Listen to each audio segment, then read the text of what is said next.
पिछले वीडियो में हमने क्लास 10 के चैप्टर 1 का कुछ टॉपिक जो थ्योरी टाइप का था उसके बारे में बताए थे। अब चैप्टर 1 1.1 जो एक्सरसाइज 1.1 है एक्सरसाइज, उसके बारे में हम पढ़ेंगे।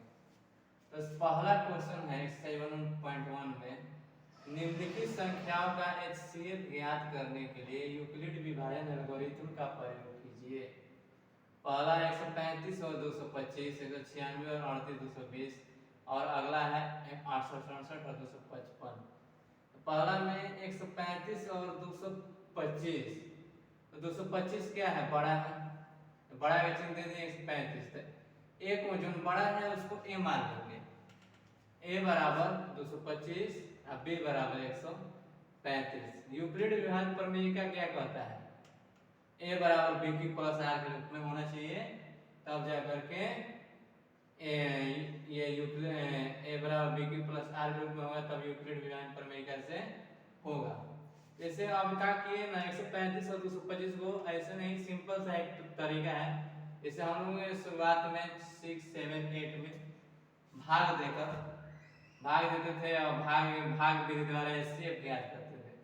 तो ये भी सेम वही है। 135 में 1 से गुणा किए तो 135 आया, 90 शेष बचा।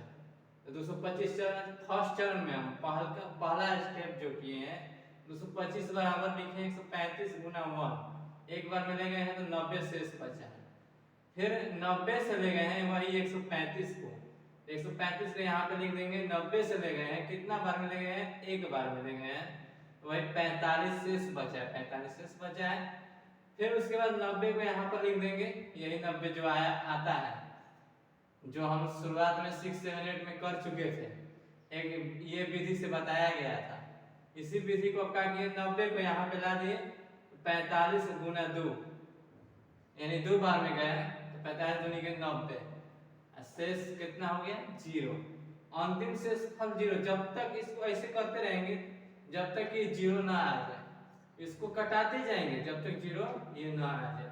तो हमारा अंतिम में शेषफल जब 0 आ जाएगा तो वही अंतिम शेषफल 0 और भाजक जो होगा, जिससे कटेगा उसी को हम भाजक मानेंगे। तो भाजक हमारा 45 होगा, अतः HCF जो होगा ये क्या बोलते हैं? 45 होगा, जो लास्ट में जिसका शेषफल 0 आएगा। दूसरा भी वही है 196 और 38, 220 का। तो क्या किए, 38, 220 बड़ा है 196 से, तो a बराबर 38, 220, b बराबर 196 मान लिए। तो यूक्लिड विभाजन प्रमेय क्या से चले हैं, तो a बराबर bq प्लस r। तो 38, 220 बराबर 196 गुना 195 प्लस 0, मतलब 196 में 195 से गुना करें, 195 बार में ले जाएंगे तो 38, 220 आ जाएगा, शेष बच जाएगा 0, इसलिए शेष हमारा जो हो जाएगा 196 होगा। अब आते हैं तीसरा क्वेश्चन पे। 867 और 255 है, तो a बराबर 867, b बराबर 255। यूक्लिड विभाजन प्रमेय से चरण 1 चरण 2 हम लिख लिए हैं। तो 867 बराबर 255 में कितना से गुणा करेंगे और कितना शेषफल बचेगा? सेम वही कंडीशन, ये वाला जो कंडीशन है वही लगाएंगे, पीछे रफ में या आगे भी कर सकते हैं। और आगे करेंगे तो और बेटर रहेगा, ताकि एग्जामिनर जो होता है ना, क्या होता है कि एग्जामिनर देखता है कि हाँ इस बंदे को आ रहा है, खुद अपने से किया है, रटा रटाया चीज नहीं किया है या छापा हुआ चीज नहीं किया है, ये अपने से किया है। तो यहाँ पर रफ बना करके भी सामने भी दिखा सकते हैं। अगर नहीं करना है तो रफ में भी पीछे कर सकते हैं या सामने भी। हम इस चीज को 255 में 3 से गुणा किए हैं, उस चीज को हम कर चुके हैं पहले, इसीलिए हम डायरेक्ट कर दिए यहाँ पे 255 गुना 3 प्लस 102। अब क्या किए, 255 को यहाँ पे ला दिए, 102 से डिवाइड किए तो 2 बार में गया, शेष बच गया 51। अब 51 क्या किए, 51 से डिवाइड किए 102 में, तो 51 दूनी के 102 होता है, शेषफल 0। तो जहां फिर हम बोले थे कि जहां तक जब तक शेषफल 0 नहीं आता है तब तक करते जाना है। तो हमारा शेषफल जो हो गया यहाँ पे 0 आया, इसलिए एचसीएफ जो होगा हमारा 51 होगा, 51। दूसरा क्वेश्चन अब आते हैं। इसके बाद दर्शाइए कि कोई भी धनात्मक विषम पूर्णांक 6q + 1 या 6q + 3 या 6q + 5 के रूप का होता है जहां q कोई पूर्णांक है। तो कोई भी धनात्मक विषम पूर्णांक को 6q + 1 या 6q + 3 या 6q + 5 के रूप में दर्शाना है। तो 5 तक क्यों लिया गया है, क्योंकि जो बड़ा संख्या है धनात्मक विषम पूर्णांक एक जो होता है बी का मान हम यहाँ पे दे दिया है 6, और डिवाइड करने पर हमेशा उससे छोटा ही आएगा। जैसे कि ए बराबर माना कि ए एक विषम धनात्मक पूर्णांक है, यूक्लिड विभाजन प्रमेय से ए बराबर BQ + R, जहाँ 0 बड़ा बराबर R बड़ा B ये होता है। तो क्या कर रही है कि B का मान यहाँ पे 6 दिया है, तो B बराबर 6 लेने पर हम लिख दिए हैं। तो A बराबर 6q + R। अब R का मान कहाँ से लेना है, तो जब हम 6 से A को विभाजित करते हैं, 6 से कभी भी A को विभाजित करेंगे तो शेषफल हमारा किस रूप में आएगा, इससे कम ही आएगा, 0 1 2 3 4 5। ठीक, तो वही लिखे हैं कि शेषफल क्रमशः 0 1 2 3 4 5 पाते हैं। क्योंकि ये एक विषम संख्या है इसलिए शेषफल भी विषम संख्या प्राप्त होता है। हम तो सिंपल से जानते हैं कि ए जो है सम संख्या रहेगा तो सम संख्या, विषम संख्या रहेगा तो विषम संख्या।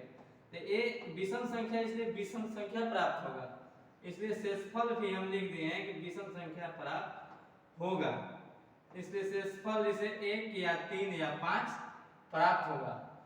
अतः क्या किया है यहाँ से देखिए, अतः यूक्लिड विभाजन एल्गोरिथ्म के प्रयोग से हम पाते हैं कि a बराबर 6q + 1 6q + 3 और 6q + 5 के रूप का होता है। एक बार इसको हम फिर से समझाना चाहते हैं। r का मान जो आएगा, r का मान ये जो शेषफल है, ये शेषफल कहता है कि रूल में कि a एक विषम संख्या है, और जब भी विषम संख्या रहेगा तो शेषफल जो आएगा विषम संख्या ही होगा, 1 या 3 या 5 के रूप में ही आएगा। ठीक, अतः यूक्लिड विभाजन एल्गोरिथ्म के प्रयोग से हम पाते हैं कि 6q + 1 6q + 3 या 6q + 5 के रूप का होता है। अब आगे क्वेश्चन देखते हैं। किसी परेड में 616 सदस्यों वाली एक सेना आर्मी की टुकड़ी को 32 सदस्यों वाले एक आर्मी बैंड के पीछे मार्च करना है। 16 सदस्य वाले 32 सदस्य के पीछे एक बैंड के पीछे मार्च करना है। ठीक है, ध्यान देना, दोनों समूहों को समान संख्या में स्तंभों में मार्च करना है। दोनों जो समूह है समान संख्या के स्तंभ में मार्च करना है। उन स्तंभों की अधिकतम संख्या कितने ही लाइन क्या है, उन स्तंभों की अधिकतम संख्या क्या है जिसमें वे मार्च करते हैं। तो स्तंभों की अधिकतम संख्या कभी भी अधिकतम संख्या, देखो एक ट्रिक है, जब भी अधिकतम संख्या पूछेगा, अधिकतम संख्या कभी भी पूछेगा तो उसमें एचसीएफ निकालेंगे। तो स्तंभों की पूछ रहा था अधिकतम संख्या, तो उसमें क्या कर दिए एचसीएफ 616 और 32 का निकाल दिए। तो क्या किए, यूक्लिडीय विभाजन प्रमेय का स्टेप है, कोई भी नियम से एचसीएफ निकाल सकते हैं। a बराबर 616 b बराबर 32, यूक्लिड विभाजन एल्गोरिथ्म के प्रयोग से a बराबर BQ + R होता है। तो 616 बराबर 32 गुना 19 बार में जाएगा, शेषफल बचेगा 8। अब क्या किए 32 को यहाँ लिख दिए, यहाँ लिखने के बाद 8 से डिवाइड किए तो 4 बार में गया, शेषफल हुआ 0। शेषफल 0 हुआ।